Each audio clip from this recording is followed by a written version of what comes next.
Hi అండి. Hello, నమస్తే. ఎలా ఉన్నారు అందరూ? బాగున్నారా? ఈరోజు మనం చిల్లీ చికెన్ చేద్దాము. ఈ చిల్లీ చికెన్‌కి కావాల్సినవి ఏంటంటే, ముందుగా బోన్‌లెస్ చికెన్ తీసుకున్నాం.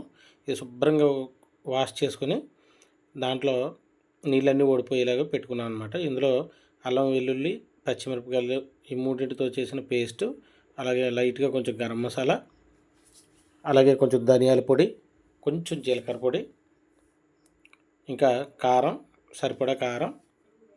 సో నేను ఎందుకని వీటి కొలతలు చెప్పట్లేదు అని అంటే, చెప్పకూడదని కాదు, కాకపోతే మనకి ప్రతి దాని మీద అవగాహన ఉండాలి. సో చూసారు కదా, చికెన్ మసాలా వేసాను, అలాగే ధనియాల పొడి కూడా వేసాను అనమాట. సో విషయం ఏంటంటే, ఇవి ఎందుకు చెప్పట్లేదు అని అంటే, మనకి ప్రతి దాని మీద ఒక అవగాహన వస్తుంది. ఇప్పుడు నా టేస్ట్ నాది, మీ టేస్ట్ మీది కదా. సో నేను ఇప్పుడు 2 స్పూన్లు ఉప్పు వేయండి అంటాను, మీరు 2 స్పూన్లు ఉప్పు వేసారనుకోండి, అది సర్వనాశనం అయిపోద్ది. సో మీరు అలా చేయొద్దు, మీకు ఎలా నచ్చితే అలా చేయండి. కాకపోతే వేయాల్సిన సాల్తీలు మాత్రం ఇవే, అది గుర్తుపెట్టుకోండి, సరిపోతుంది. ఓకే. ఇప్పుడు దాన్ని మనం శుభ్రంగా కలిపేసుకుందాం. ఇప్పుడు కొంచెం ఒక 2-3 ఎగ్స్ వేసుకోవాలన్నమాట. ఇది బోన్లెస్ వచ్చేసి మొత్తం 3.5 కిలోలు.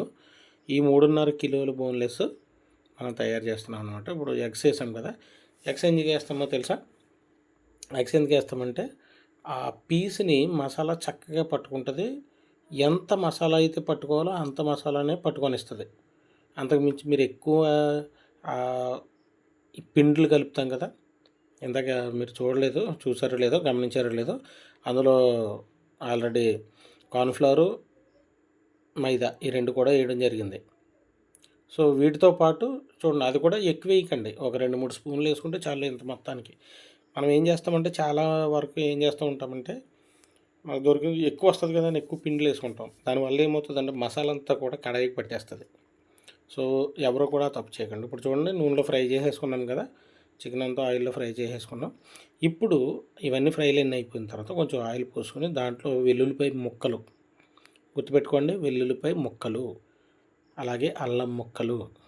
ఈ ముక్కలు వేయడానికి గల మెయిన్ రీజన్ ఏంటంటే, మీకు గత వీడియోలో కూడా చెప్పాను, మీకు ఒరిజినల్ చైనీస్ ఫ్లేవర్ రావాలి అని అంటే ఇలాగే వేయాలి, ముక్కలు మాత్రమే వేయాలి. మనం పేస్ట్ కొట్టేసుకోవచ్చు కదా, అది ఇంకా ఈజీగా అయిపోద్ది కదా అని అనుకోకండి. ఓకే. చాప్డ్ గార్లిక్, అలాగే చాప్డ్ జింజర్ ఉండాలన్నమాట.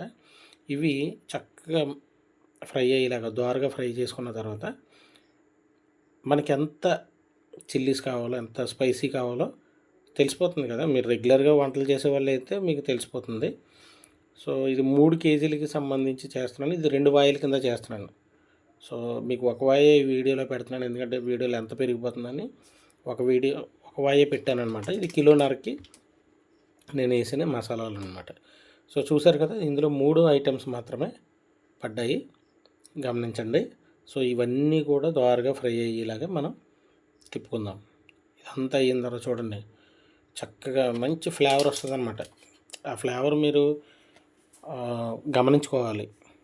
ఎందుకనంటే, ఇది మాడిపోతే చేదొస్తాయి. అల్లం మాడినా, వెల్లుల్లిపాయ మాడినా కూడా చేదొస్తుంది. కాకపోతే ఈ ఆయిల్లో ఇవి ఫ్రై అయితే దాని నుంచి వచ్చే టేస్ట్ ఉంటుందండి, అదిరిపోతుంది అనమాట. ఓకే. మీరు ఏం చేస్తారంటే, ఇప్పుడు మనం ముక్కల కింద, ఒక ఉల్లిపాయని 4 ముక్కల కింద కోసుకున్నాం, అలాగే ఒక క్యాప్సికమ్ని 8 ముక్కల కింద కోసుకున్నాం ముక్కలు అనమాట. క్యాప్సికంలో గింజలు కానీ, దాన్ని బొడుపు కానీ రాకుండా చూసుకోండి. అలా ఉల్లిపాయల్లో కూడా బొడుపు లేకుండా చూసుకోండి. సో ఇదంతా అయిన తర్వాత కొంచెం వాటర్ పోసుకొని, దాంట్లో చిల్లీ చికెన్, అలాగే సోయా సాస్ ఇవి కూడా మనం వేసుకోవాలి. చూడండి, ఇవన్నీ వేసుకున్న తర్వాత చక్కగా దాన్ని మళ్ళీ తిప్పుకోవాలన్నమాట. తిప్పుకున్న తర్వాత టేస్ట్ మనం ఖచ్చితంగా మనం టేస్ట్ చేసుకొని చూసుకోవాలి, అది కూడా గమనించుకోండి. ఇది నేను చెంగ్స్ కంపెనీకి సంబంధించిన సోయా సాస్ వాడుతున్నాను. ఇది ఏమీ ప్రమోషనల్ వీడియో కాదు, మీకు నచ్చింది తెచ్చుకోవచ్చు. చెంగ్స్ అని అంటే ఎందుకనంటే, మేము పెద్ద పెద్ద హోటల్లో చేసినప్పుడు మేము అలాగే చెంగ్స్ కంపెనీ ఎక్కువ వాడుతూ ఉంటారు. సో దాని గురించి నేను చెప్తున్నాను. ఇప్పుడు కొంచెం సాల్ట్ వేసుకున్నాను చూడండి. సాల్ట్ తక్కువ వేసుకోండి, ఎందుకంటే ఆల్రెడీ మనం చికెన్ పకోడీలో ఫ్రై చేసాం కదా, ఆ ఫ్రైలో ఖచ్చితంగా మనం సాల్ట్ వేస్తాం కాబట్టి ఇక్కడ కొంచెం సాల్ట్ తక్కువ ఉండేలా చూసుకోండి. ఇంకోటి ఏంటంటే, మనం ఇది ఇంట్లో కోసం ఒక 25 మంది గ్యాదర్ అయ్యి చేసుకునే చిన్న ఈవెంట్ కాబట్టి దీంట్లో నేను టేస్టింగ్ సాల్ట్ ఇవన్నీ వాడలేదండి. దయచేసి అది వాడటానికి ప్రయత్నం చేయకండి. కాకపోతే దీంట్లో నేను షుగర్ వేసానమాట. ఈక్వల్ టు షుగర్ వేసుకుంటే మీకు ఇంచుమించు ఆ చైనీస్ ఫ్లేవర్ వచ్చేస్తుంది. అలాగే టేస్టింగ్ సాల్ట్ ఫ్లేవర్ కూడా మీకు వస్తుంది అన్నమాట షుగర్ వేసుకుంటే. ట్రై చేయండి. ఇది నేను టేస్టింగ్ సాల్ట్ లేకుండా వేసాను అనమాట. చూడండి, ఇప్పుడు మనం పకోడీ ఏదైతే రెడీ చేసుకున్నామో ఆ పకోడీ చేసుకున్న తర్వాత ఇప్పుడు చక్కగా మొత్తం కలిసేలాగా తిప్పుకోండి. ఇలా తిప్పుకున్నప్పుడు ఏమవుతుందంటే ఇప్పుడు చూడండి, ఆల్రెడీ పకోడీ వేసుకున్నప్పుడు అది కొంచెం గట్టి పడుతుంది. మనం ఎప్పుడైతే ఈ వాటర్లో పోసామో అది కొంచెం మెత్తబడి దీని మసాలాలన్నీ కూడా దానికి హత్తుకుంటాయి అన్నమాట. సో ఇప్పుడు నిమ్మరసం వేసుకుంటున్నాను నేను. ఈ నిమ్మరసం ఒక 2 నిమ్మకాయలు నిమ్మరసం వేస్తున్నాను. ఎందుకంటే మనం వెనిగర్ వేయలేదు, మీరు గమనించారో లేదో. వెనిగర్ నేను ఎక్కువ వాడను అనమాట. ఎందుకంటే వెనిగర్ ఎక్కువ వాడితే మనకు అల్సర్స్ వచ్చే అవకాశం ఉంటుంది. సో అందుకని ఇది కూడా స్టూడెంట్స్ అడిగారని నేను వెనిగర్ వాడలేదు. సో హోటల్లో అయితే ఖచ్చితంగా మేము వెనిగర్ అయితే వేసేస్తామన్నమాట. ఎందుకంటే వెనిగర్, టేస్టింగ్ సాల్ట్ ఇవన్నీ కామన్గా వాడాల్సిందే హోటల్లో. కాకపోతే ఇది మనం సరదాగా ఏదో పిల్లలు అడిగారని నేను చేసి పెట్టాను. అందుకని నేను దీంట్లో ఆ 2 ఇంగ్రీడియంట్స్ వాడలేదన్నమాట. సో ఇంకేంటంటే మీరు ప్రాముఖ్యంగా గమనించుకోవాల్సింది ఏంటంటే కడాయి చాలా ఇంపార్టెంట్. ఏదో బూర్లు కడాయి తీసుకొచ్చి నేను చిల్లీ చికెన్ చేసేస్తాను, లేదా వేరే ఇంట్లో కడాయిలు ఉంటాయి కదా, ఫ్రై ప్యాన్లో తీసుకొచ్చి చేస్తానంటే అవ్వదండి. ఎందుకని అవ్వదంటే ఈ ప్యాన్ ఎప్పుడు కూడా పల్చగా ఉండాలి. మనం పెట్టుకున్న మంట ఒక్కసారిగా వేడెక్కాలి, ఒక్కసారిగా డౌన్ అయిపోవాలి. అది మనకు కావాల్సిన రీతిలో హీట్ అనేది మనం పెట్టుకుంటాం అన్నమాట, టెంపరేచర్. అది పల్స్గా ఉన్న రేక్ అయితేనే మనకి పర్ఫెక్ట్ టైమింగ్లో వస్తుంది అనమాట. లేదు నేను ఇలాగే చేస్తాను అని అంటే రాదండి. ఓకే, మా ఇంట్లో ఉన్న వాటితో చేసుకుంటాను, దాకతో చేస్తాను, ముకుడుతో చేస్తానంటే అవ్వదు.